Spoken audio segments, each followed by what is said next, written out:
gentlemen, welcome to New York. Local time here in the New York area. It's 12:06 a.m. What is cracking healthiest social media family in the game? Touchdown JFK. Tomorrow is the day, April 7th. Gonna go to Real Abilities Film Festival. Gonna screen the film Suicide: The Ripple Effect, our movie by Grady Cherry, myself, my wife, his wife. A film about hope, healing, recovery, the art of wellness, and fighting pain to survive it at any cost. Guys, I'm excited. I'll show you some of the videos right here from tomorrow. It's gonna be great. We're gonna have a great time with some good friends, some old friends, some new friends, and we're gonna watch a movie that matters. Be well. I'll see you tomorrow. Be there or be square.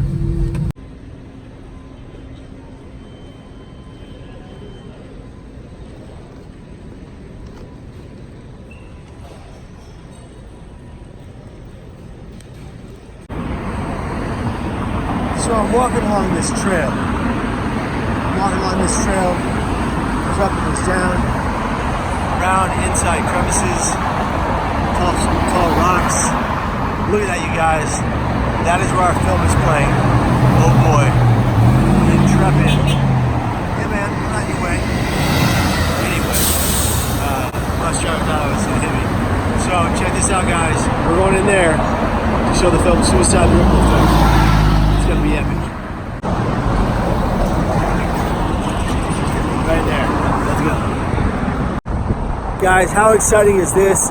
Showing the film at Real Abilities Film Festival, right there at the Intrepid next door, at the museum.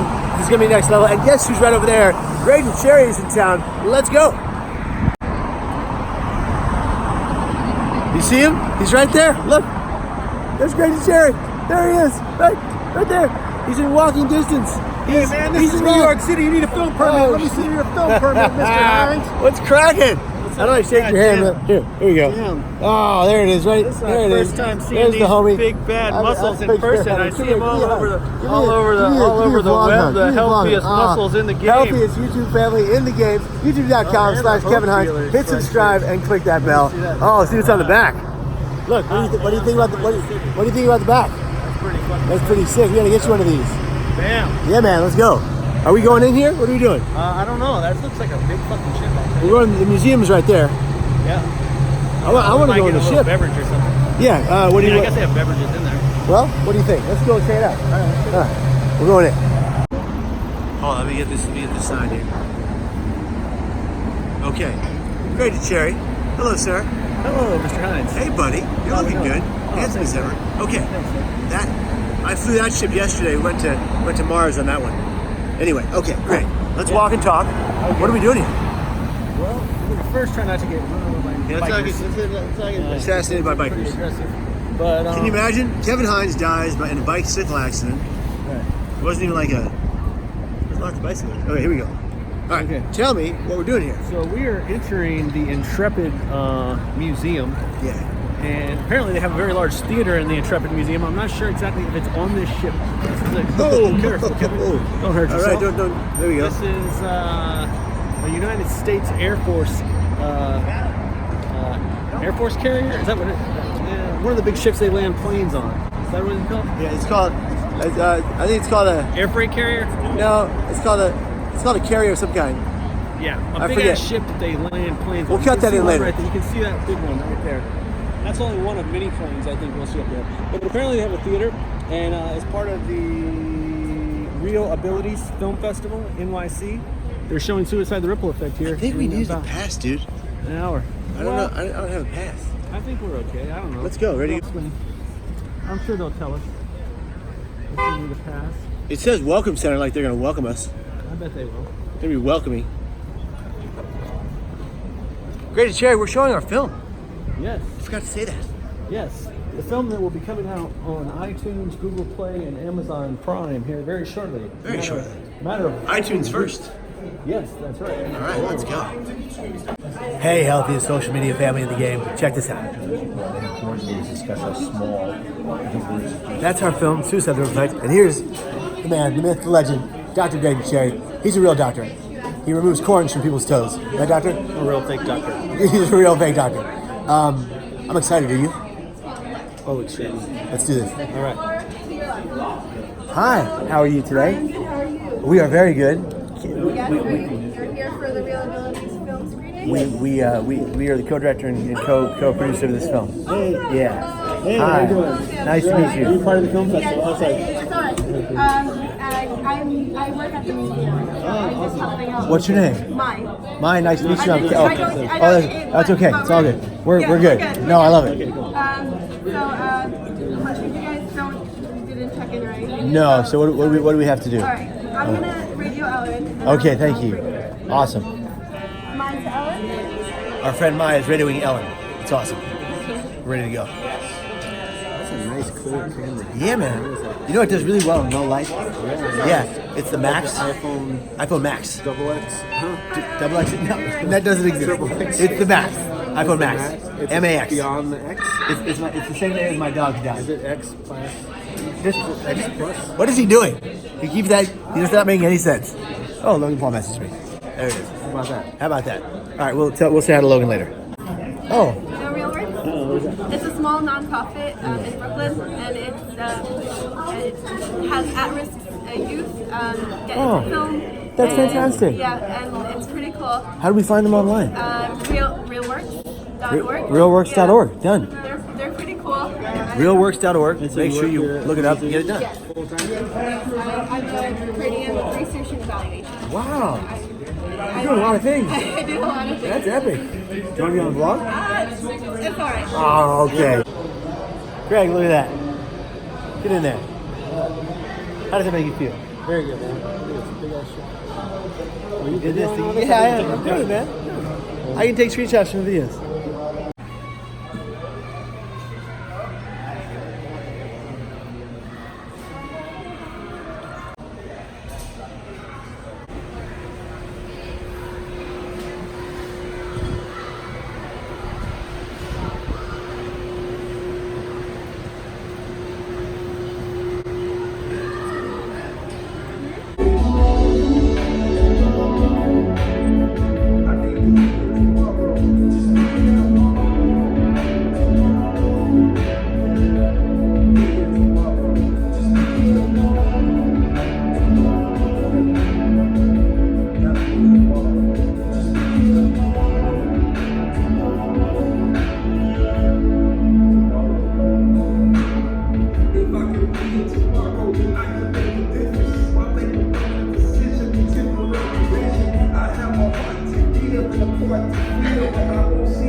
Thank you everyone for coming to our location and watching Suicide Ripple Effect, part of our Real Abilities Film If you are at Festival. risk of dying by suicide, like Nancy said, please call 1-800-273-8255. 1-800-273-8255.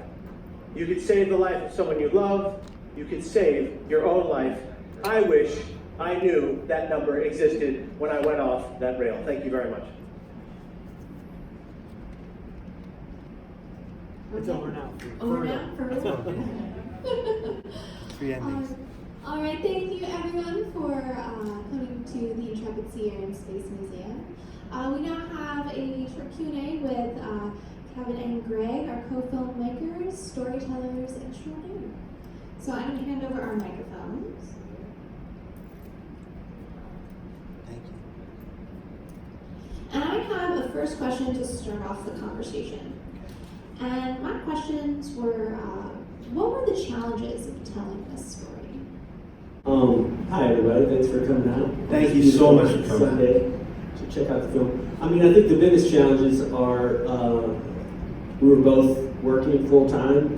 Kevin travels the globe probably 300 and a lot of days out of the year, so he's always on the move. I also work full time in mental health, so a job that travels do a lot of traveling as well. So that was, I guess, one of the biggest challenges from my perspective. And then we also both live with significant mental health issues as well, which becomes challenging also. All right, I'm going to now open it up to our floor. If you have a question, please raise your hand and come All over right, to the right here. microphone. And Hi, what's your name? Hi, my name is Myra. Nice to meet you, Myra. It's so wonderful that someone is telling the story with such great results. I'm a 5-time survivor of attempted suicide, and I found out about the show today, just trying to find some identification and also kind of like to get my husband, who doesn't really understand. It's like when you're not having been there, it's so, like you said, that anger, the confusion, the like, why? You know, it's just like, why? And you're just like, he hasn't met me. I mean, since I've been with him, I have not attempted suicide since 2002. Thank goodness, thank God. Yeah, glad to hear it. But it is a struggle. It's a real struggle, and I do have to tell myself on a continuous basis, not today. It's because I really am happy with a lot of stuff that has taken place over the years. I've gotten to know that I do have an inner strength and a gift as well. And I'm going to wrap up with this. About, I guess you could say, 20 years ago, I was in between my suicide attempts, and I reached out to an organization to try to give out the hope, a message of you don't have to die today, and they denied me. They said that someone who has attempted suicide cannot give hope to someone else because they weren't able to find a hope for themselves. That was the confusion.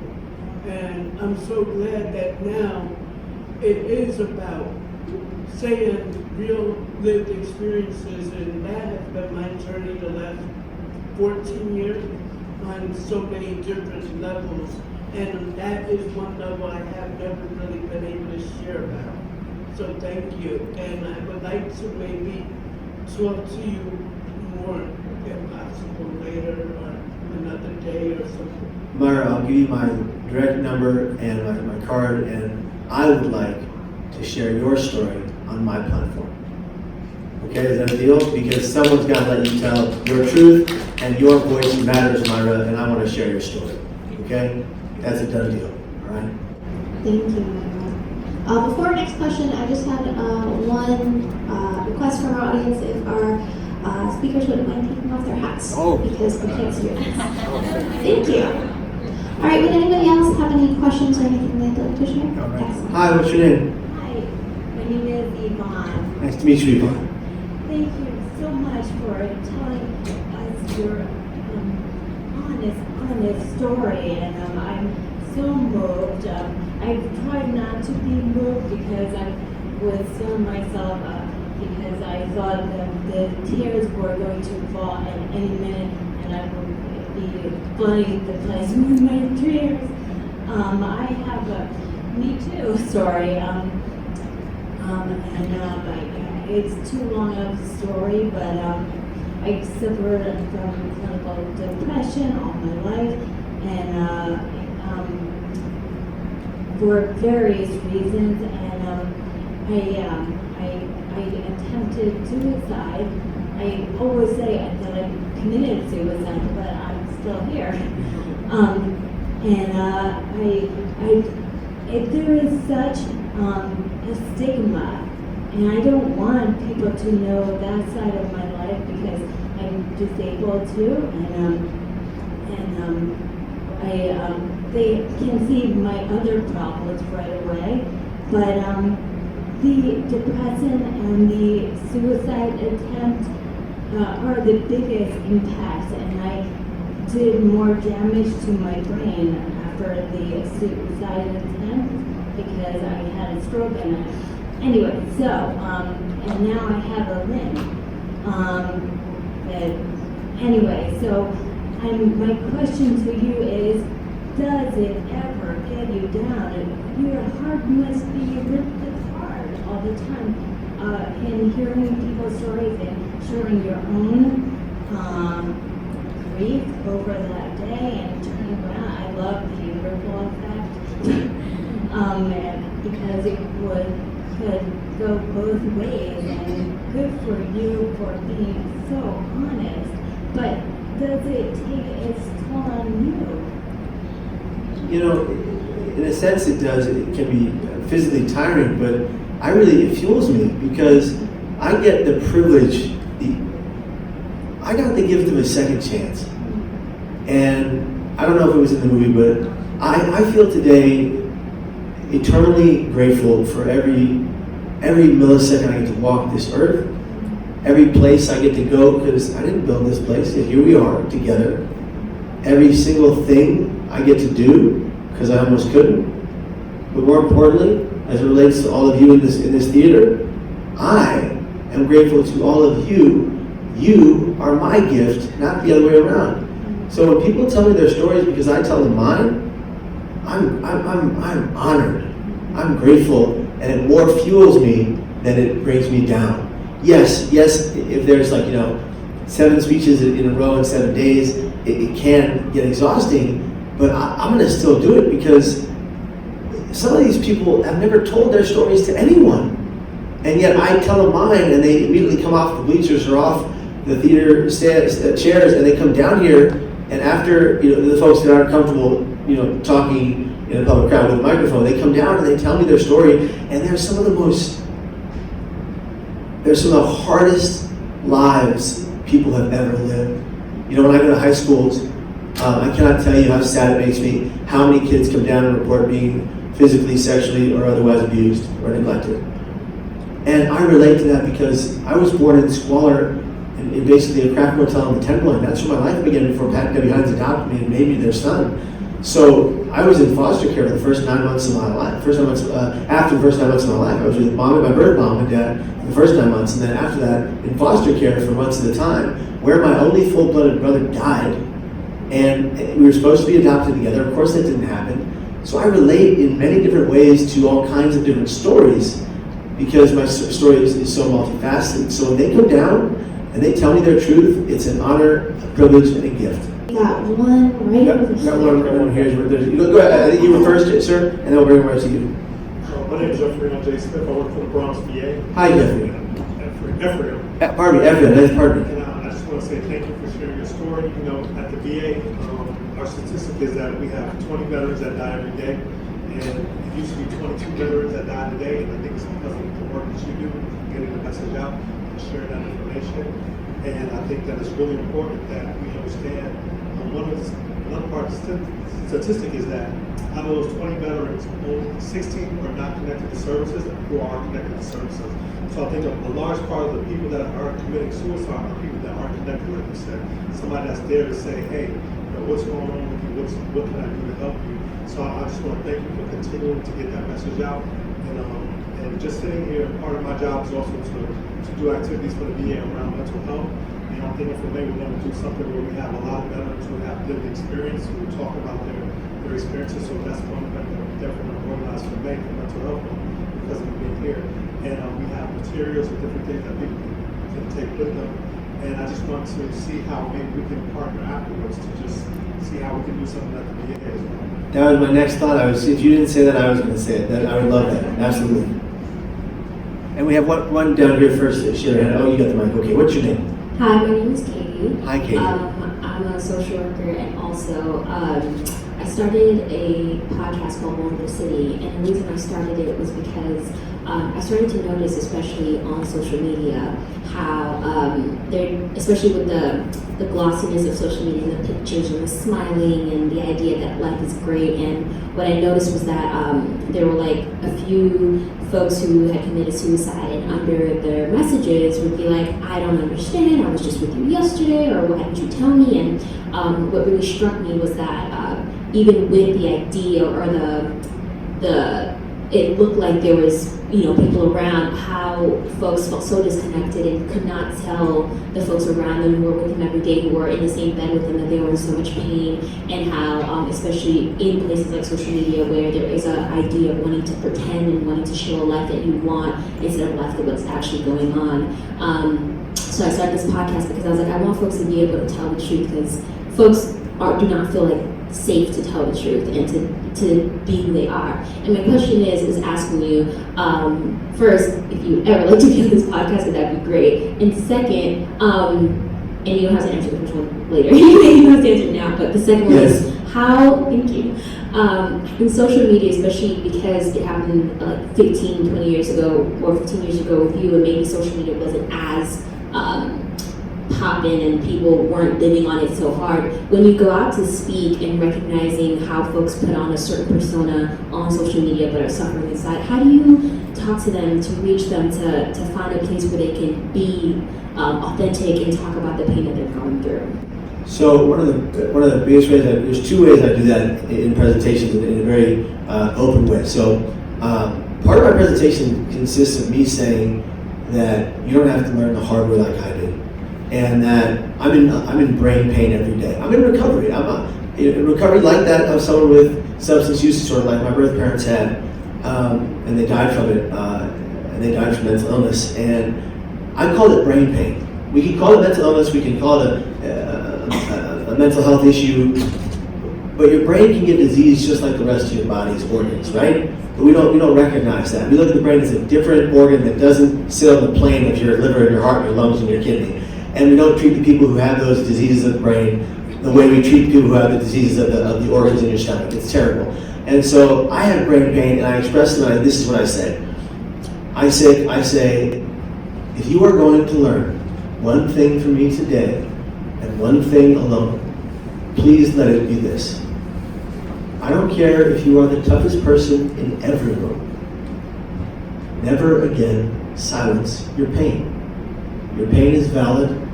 Your pain is worthy of my time and others, and your pain matters simply because you do.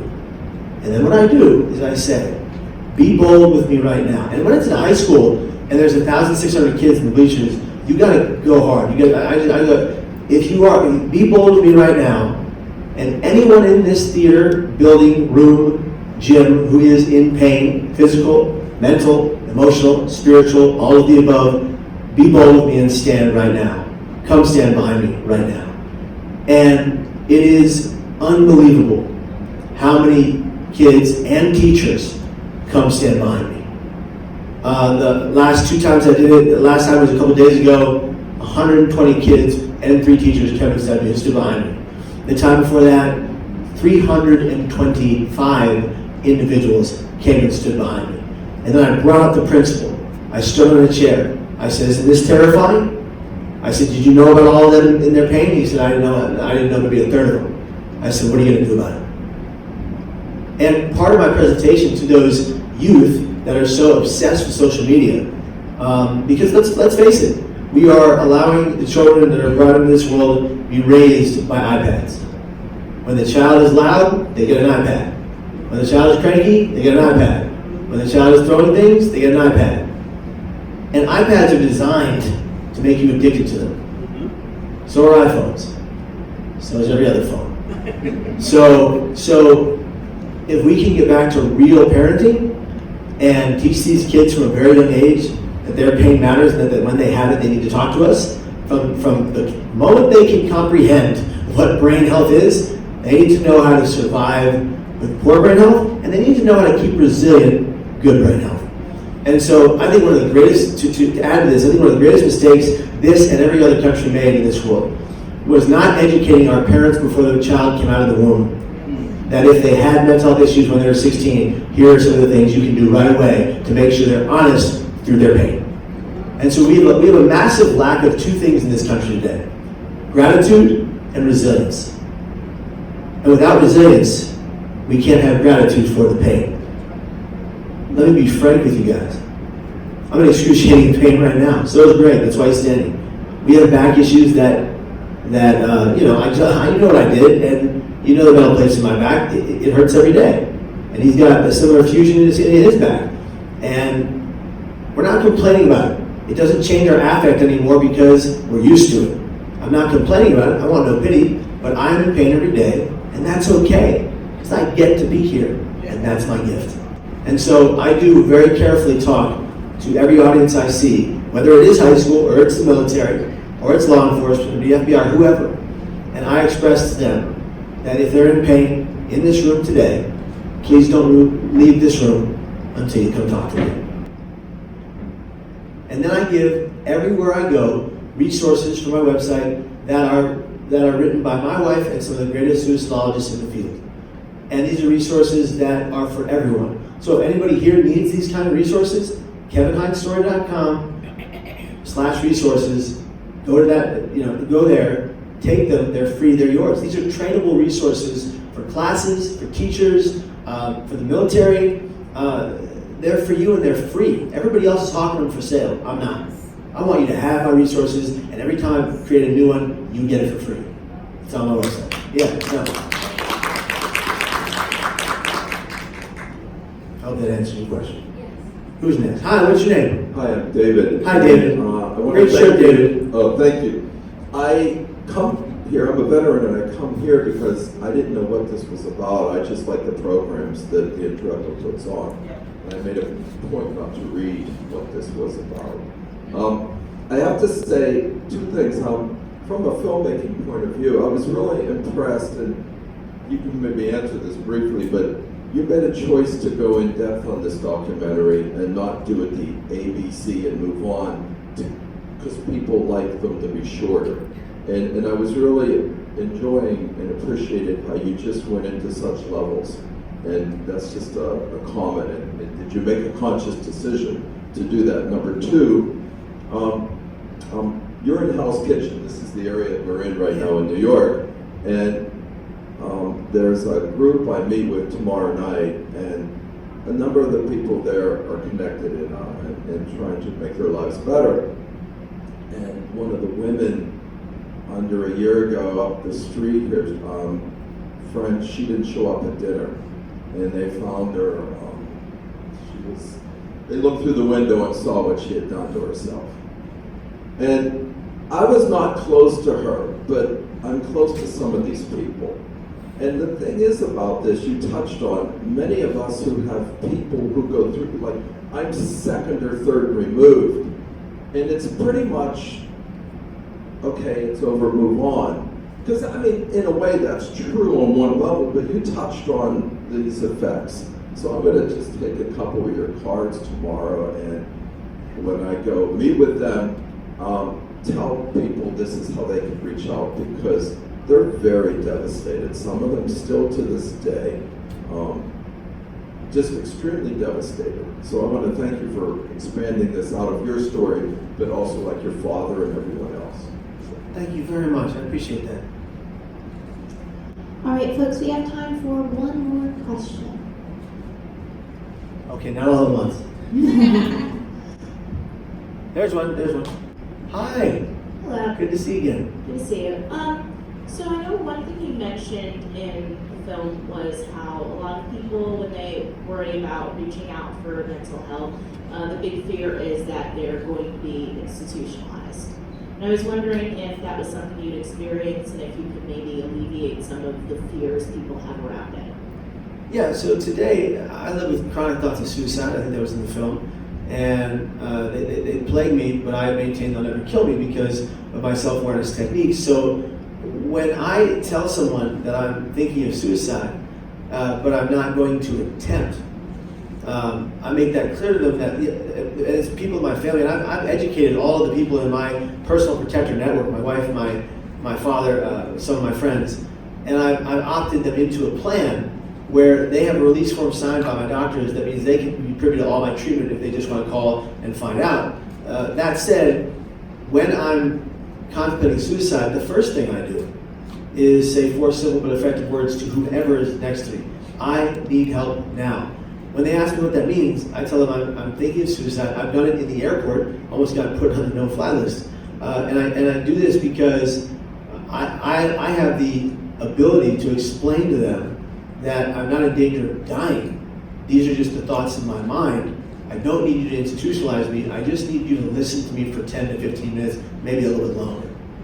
And you'll be surprised at how many people will go, well, I can't, but I've got my supervisor or so-and-so that can, or when I'm in a public place and someone I don't know and they go, I don't know how to help you. I just keep looking for someone until there's someone to help me. Now, I'm lucky that a lot of these times have been near or around my wife, my caregiver, or friends and family. So they know the drill for my situation. They know when it's so acute, I need to go to the hospital. Before they even say anything, I say it myself. I say to my wife, Margaret, this is getting too heavy. I need to go to the psych ward now, or I won't be here. So for me, it's a bit different than I think most folks with this kind of brain pain or any other brain pain is that the secretiveness and the fear and the shame that comes along with suicidal ideation is so great that we don't say it. Also, the fear that we will end up in a ward that is not so pleasant. Because they're not, right now, the majority of them are not built for people like us. They're not built in a way that is calming, sensitive, kind, caring, empathetic, and giving. They're built in a way that is pragmatic, routine, and routine is important in these situations, but I'm talking about like the routine of the nurses and the staff who are, and let me be frank, every psych ward stay I've ever been in, the last one was 11 weeks ago, I walked in myself because I had to. 7 psych ward stays before that. In all of them, there was a divide among staff. There were the staff that were getting to their job just like any other profession, and they wanted nothing to do with us, but they had to go to work every day, and thus they were very mean to us.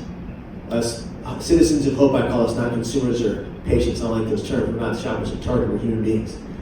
And the divide is amongst the dead to their job and those that thrive in their job, that love every minute of it and that love helping people.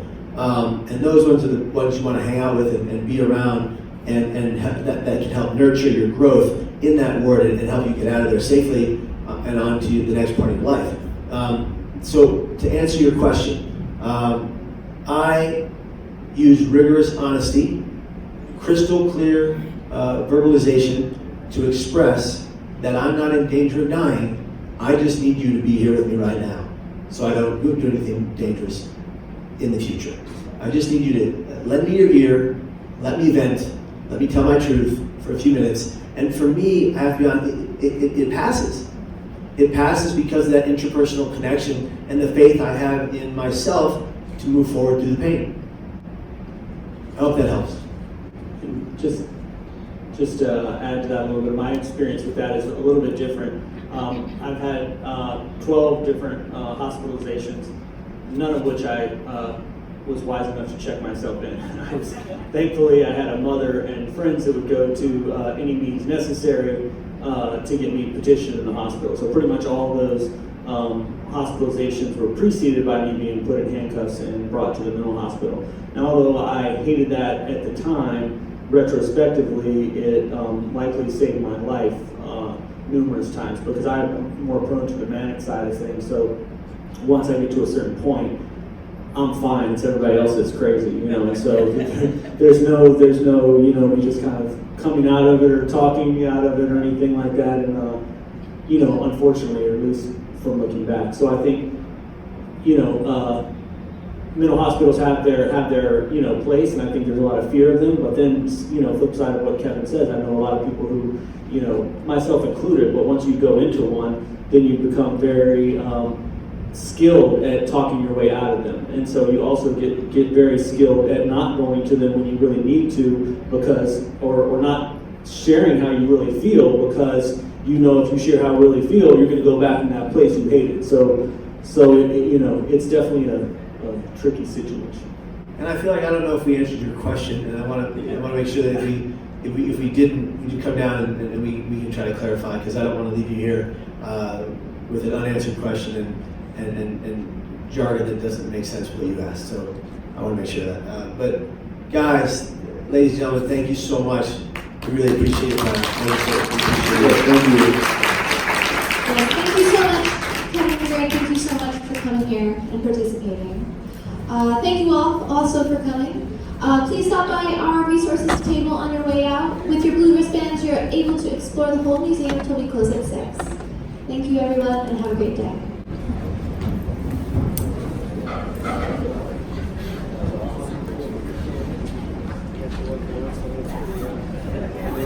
Thank you, Ellen.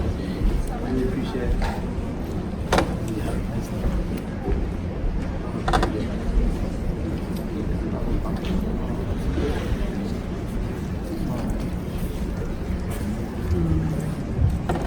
Hello.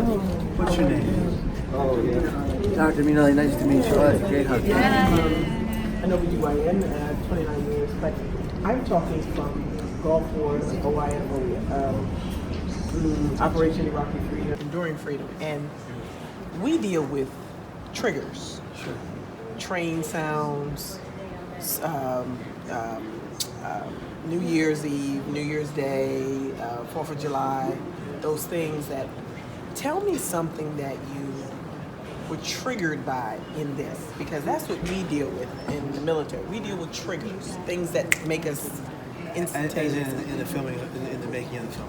As in, before you got to the rail, what were some of the triggers that you had that were specific to my situation? Yeah. People yelling.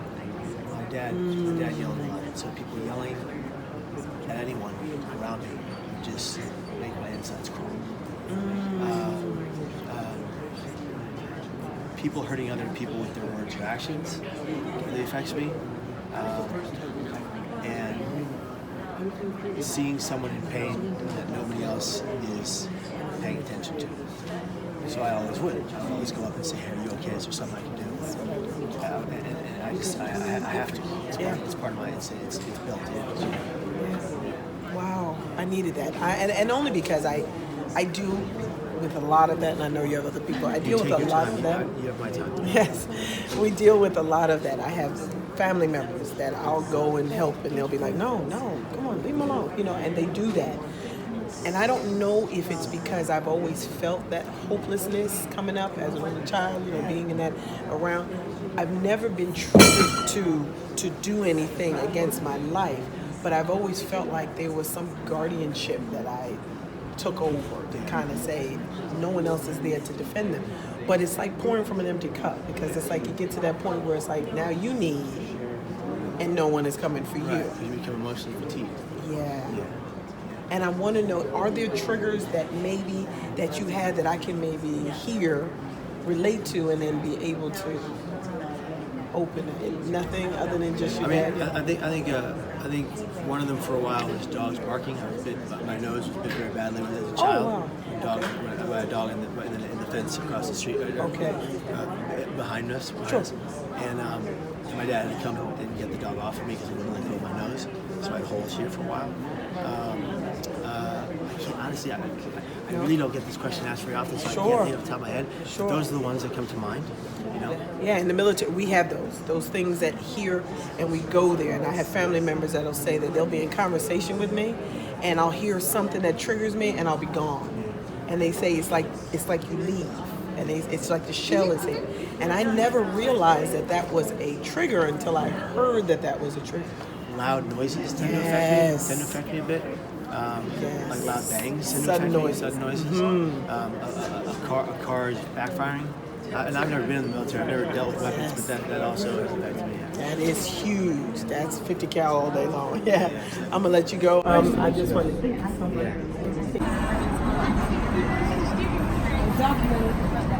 Oh yeah. What up, what up? Josh G in the house. Greg, whatever your last name. Greg D in the house. Kevin H. There it is. All right, Josh G. You're going to see Suicide: The Ripple Effect. What do you think? I'm about to see it. Wait, say it again? I missed it. You missed it. You missed the cue, you goof. I don't know the question. What is it? Let him think. Yeah. Well, we're not gonna wait for the whole thing. We got the shot. So stand here. What do you think about going to see the movie I'm really excited. that your buddy made? I'm really excited. Congrats, Kevin. Like, my mom's in this movie. This is amazing. I'm gonna see mad people I know. So, just really excited. Hope it's great. It's gonna be great. And you're the best. You guys watch. You're there the it is. best, Kevin. Man, Real Abilities Film Festival. Without further ado, Kevin Hines and Greg Pretori. Yeah. Thanks, everybody. Really appreciate y'all coming out. This is definitely an honor to be part of the Real Abilities Film Festival. We got to show the film earlier at the Intrepid, which is pretty amazing to have your film shown on an aircraft carrier and get to walk around and tour. So, so Kevin, did you want to say anything before we get started?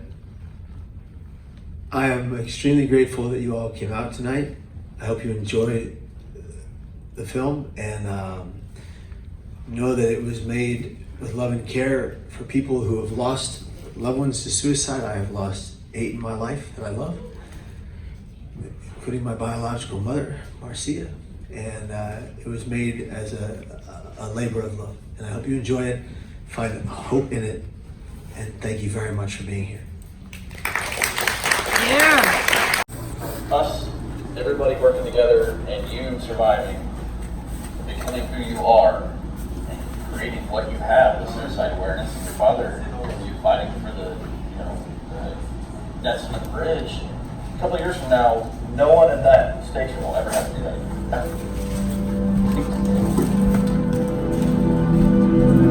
You've done good with your second chance.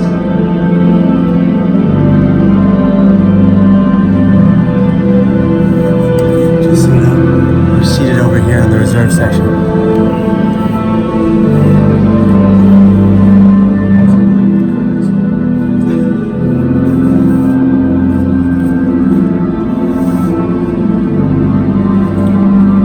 Folks, thank you so much. Please welcome back Kevin Hines and Greg Pretori.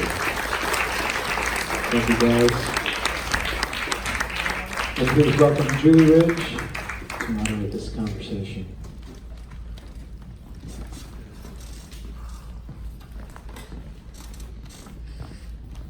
It's so great to see all of you. Thank you all for coming out for this. And thank you both for being here and for giving us the gift of this incredibly produced movie. I want to open with a question to the audience and just get a show of hands.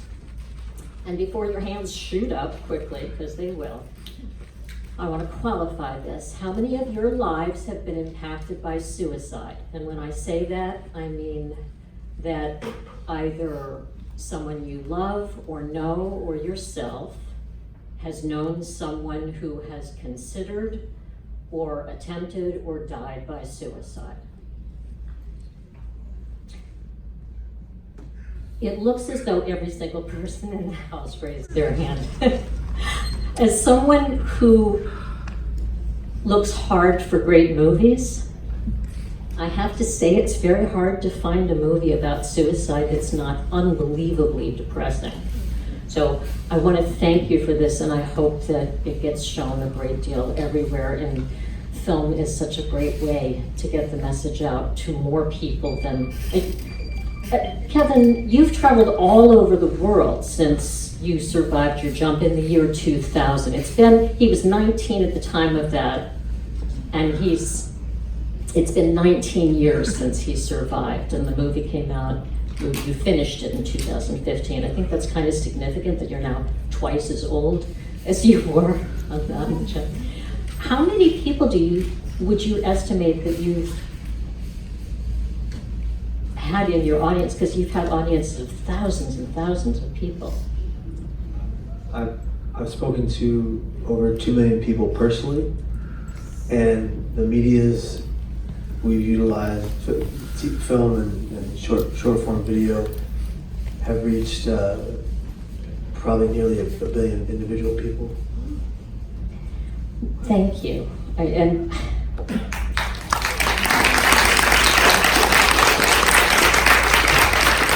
It's really very astonishing. I can't remember if it was in the movie. I've only seen it 3 times. In Kevin's book, and yes, he didn't bring it to promote it, but I will. Cracked, Not Broken, I recommend it very highly. After seeing your movie and reading the book, you feel as though you know him very intimately. You were number 26 to survive the jump, and there are estimates that over 3,000 people have made the jump, and I believe fewer than 35 have survived, or? It's 99% fail, roughly. 39 people have survived the fall. 5 of us can stand, walk, and run. Which is nothing short of a miracle. And that sea lion, Greg, how hard was it to find a sea lion and do the last shot there? Oh, God is good. When you're in San Francisco, there's lots of sea lions. So yeah, so we just when we got that boat, we chartered that boat, and there were just those sea lions hanging out on the dock. So it was pretty cool. But one of the things too, and you can kind of hear it in there, it's not a sound effect, but one of those last scenes when Kevin's talking to Marcus Butler, the Coast Guard officer, we actually, and we didn't hear it at the time, but then watching the film later, there were sea lions. You could hear it off in a little bit of the distance, so it was pretty cool. The Bridge came out in 2006. We're seeing this now in 2019, and you finished making it in 2015? No, it came out we finished it last year. So. Well, we're kind of late in 2018. Yeah. No, you're right on time. Yeah. How is it that it took so long for you to get to the project, and what brought you to the project? A lot of time has passed. Well, I mean, both of us have very significant mental health issues. So there was, between that time and Kevin's, I know I myself had a good 12 hospitalizations. But we really just started the film about 3 years ago. So Kevin and I met. I actually saw the film, The Bridge. It had been brought to, I work in mental health as I have for the last 15 years. I was in film, but then due to my own issues, got into the mental health field. And they had, my colleague had brought the film kind of, similar to this we showed at the Museum of Art in Phoenix. And that was when I first saw Kevin. Kevin, if you haven't seen the movie, it's a great film. It is, would say, on the depressing side of suicide-related films, but very impactful.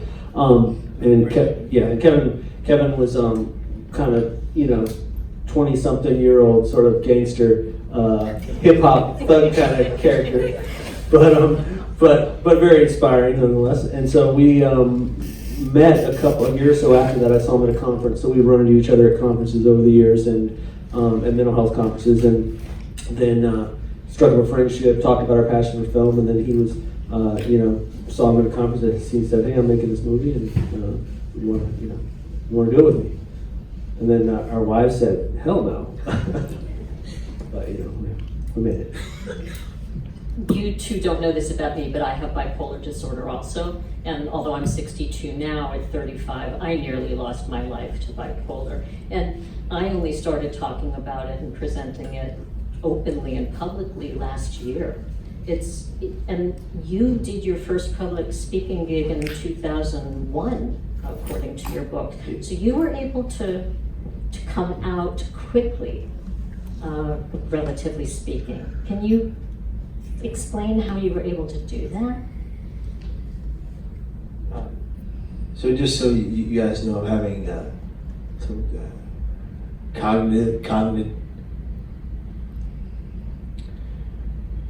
I'm having some cognitive function issues due to some neurotoxicity to my brain.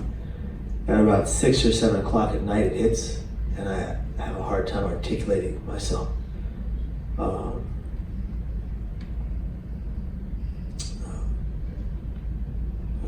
Can you ask the question again?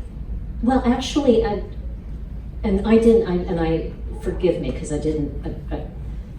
It's after sundown, and I forgot because you told me that before we met before the movie. If there's anything you want to defer to Greg, I was asking how you were able to come out about your mental illness so early, but also you run in your book repeatedly. You talk about the routine that you have and everything that you do to stay as well as you possibly can. There's a beautiful quote, I was going to read it, but I don't feel like putting my glasses on, about how the disease, it doesn't go away, and it can be very horrendous at times.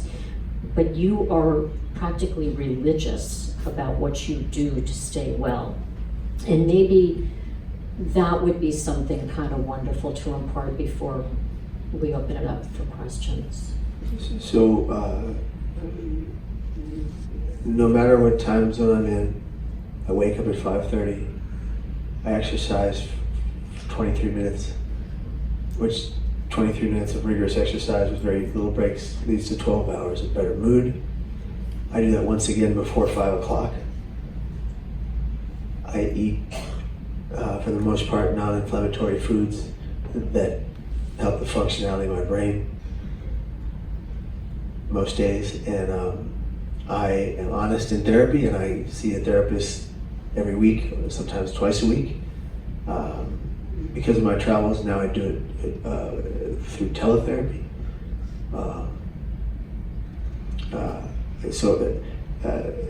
Exercise, eating healthy, and I educate myself as to the latest findings in bipolar disorder. I have a Google alert on bipolar disorder treatments and tips so that I can add them into my regimen. None of that would happen, and there's 7 to 8 more things that I do every day to stabilize. Medication is part Medication is part of it. I've had a recent situation with medication that was very dangerous. One of my meds was sourced to 110 weeks ago. I had secondary burns from the bottom of my feet to the top of my head. A medical burn caused by this particular medication. Bloody blisters all over my body, and I was on the tipping point of what's called Stevens-Johnson syndrome. The meds were poisoning my insides, and thus it would inflame my outside. And I'm clear about this. I today take medication still with 100% accuracy. I just had to find the one that was hurting me and remove it from my routine. It was a very hard time because it felt like knives and needles were coming out of my skin from the bone across my entire body for 24 hours a day, 7 days a week.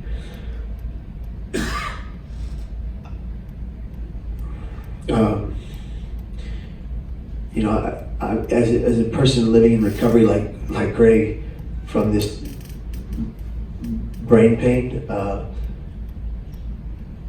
don't let it stop me.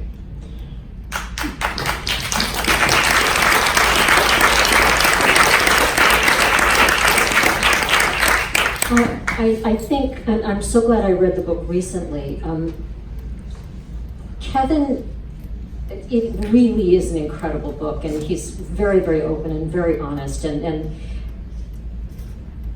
there's lots of different kinds of bipolar disorder, and it's definitely on a spectrum. And Kevin's particular kind of bipolar disorder is of the rarer varieties. And your daily regime and your life, not everyone with bipolar disorder responds the same way or goes through the same things. And I'm glad everybody applauded for that. Actually, there's just one last question I want to ask, and Greg, the two of you have done a great deal to advocate for greater safety on the Golden Gate. But I know that net was finally approved. How close is it to being finished? Yes. So I was in San Francisco for a film shoot a couple of days ago, and I got taken to the location where they're physically building the structure. It's surreal to finally think, after 10 years of lobbying and fighting for reduction of access to lethal means, one of the only ways we know to reduce suicides. The net will be up and finalized by January 20th, 2021. And not one more beautiful soul will ever again die off the Golden Gate Bridge. It will then become a beacon for suicide prevention all over the world. And thank you for that in great part. We're short on time, so it's really important for me that people from the audience get an opportunity to ask. We probably have time for one question, but hand went up first.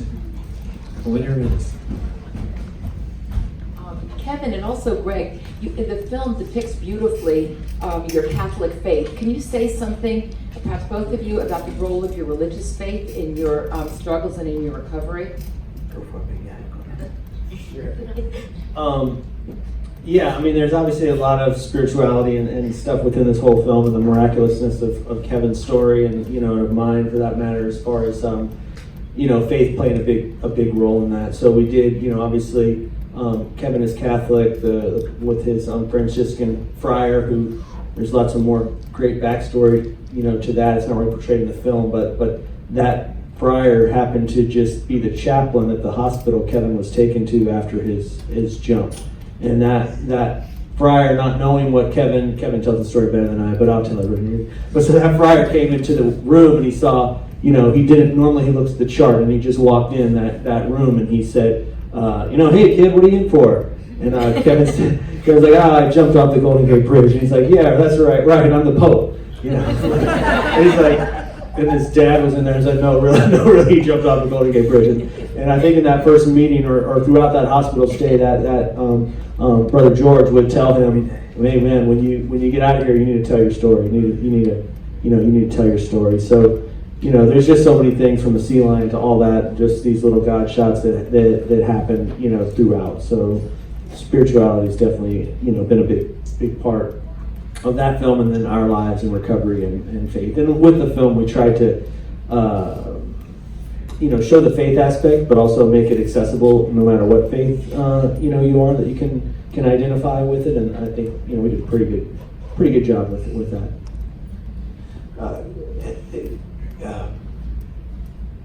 I've been a Catholic since I can remember, and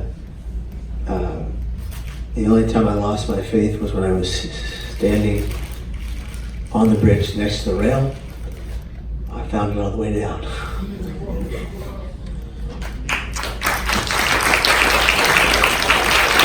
I mentioned earlier, this is more than a movie, this is a movement. Give us your call to action. So if you enjoyed this film and want to see more films like this, my wife Margaret and I have the Kevin and Margaret Hines Foundation, and we are giving scholarships to individuals, young people, to attend mental health conferences and learn about how to help their peers. And we are giving free teletherapy through certain platforms like BetterHelp and Talkspace to individuals who can't afford it through our foundation. And if you look it up, it's kmhinesfoundation.org. And we are scaling that effort. And currently my wife is in Poland right now. And behind my back, she created a white paper on the efficacy of my story. And she had been doing 2 years worth of studies with some of the greatest suicidologists in the field. And they have determined, and it was formalized today in Poland with the European Psychiatric Association. They have determined that my story is the only lived experience story, both quantitatively and qualitatively analyzed, proven to save lives. I don't own that. That's what the study says.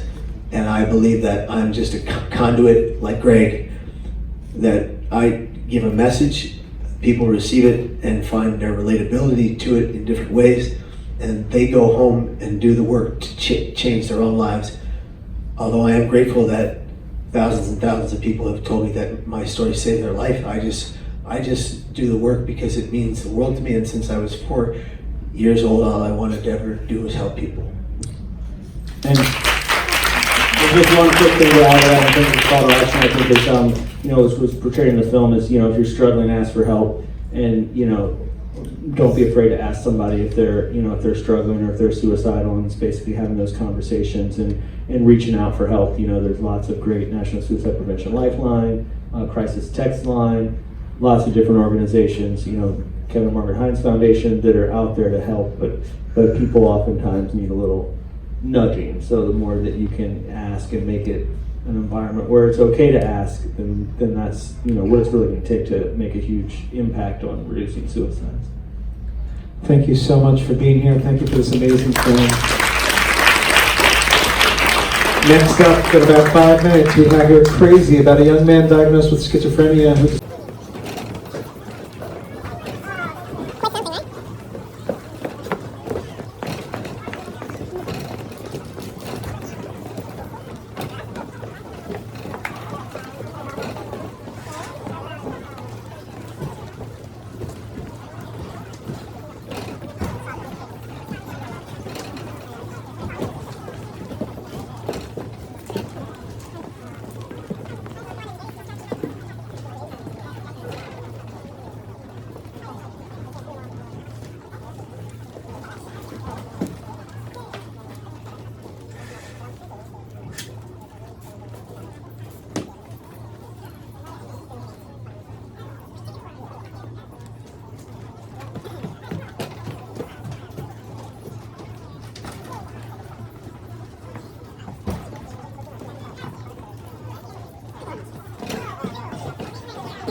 Hey guys, we are at Real Abilities Film Festival in New York City. It's been an amazing journey to get here. I'm very excited to be here with my co-director and co-producer, Grady Cherry. And I'm just thankful that the crowds today have been phenomenal, caring and empathetic. And if you are contemplating suicide, please text CNQR to 741-741, the crisis text line. CNQR stands for Courage to Talk About Your Mental Health. Normalize the conversation. Ask the question, are you suicidal? Do you have a plan? And recovery, living proof. Be here tomorrow. What is cracking, Logan Paul? Hey, Log. I'm in Norwood, Minnesota. In the boonies of Minnesota. We're riding to Dawson, Minnesota. I go to the bathroom. I'm not going to tell you about that. You know how that works. I come out of the bathroom, and this kid's walking in, and he comes back out and he goes, hey, were you on Logan Paul's podcast? I said, yes, I was. And he goes, Kevin Hines. I was like, yeah. And he goes, oh man, that was awesome. It was a great podcast. Thank you so much for what you and Logan are doing. And I wanted to share with you. His name was Adam Stewart. His name was Adam Stewart, and he really loves you, buddy. And he didn't want to go on camera because he was shy. But I want to tell you that your messages are affecting people all over this great nation, all over the world, apparently especially in Norwood, Minnesota. Love you, buddy. You got anything? Let's go. Here we go. On my 3 count, at the tops of our lungs, like their lives depend on it. The people in this room in that kind of pain right now. On my 3 count, we are going to yell, be here tomorrow. I need to hear you like their lives depend on it. Something to do. 1, 2, 3. Be here tomorrow. Now that was fine, but I need to be louder and prouder like their lives depend on it. Be here tomorrow. On 3. 1, 2, 3. Yeah, that was all right. We need to be louder and prouder like the United States Army soldiers and the U.S. Marines that did it a few weeks ago, and there were 4,000 of them. 1, 2, 3. Ladies and gentlemen, family and friends, be here tomorrow and every single day after that. You are intended to be here until your natural end. You are beautiful just as you are. You are 1,000 times greater than the worst thing you've ever done. If you can change the now, the present, and give back to those you love, you can be perfect just as you are. Ladies and gentlemen, thank you from the bottom of my heart. Be here tomorrow and every day after that. And I want you to know, if nobody else says it today, I love you and I want you to stay. Thanks, guys.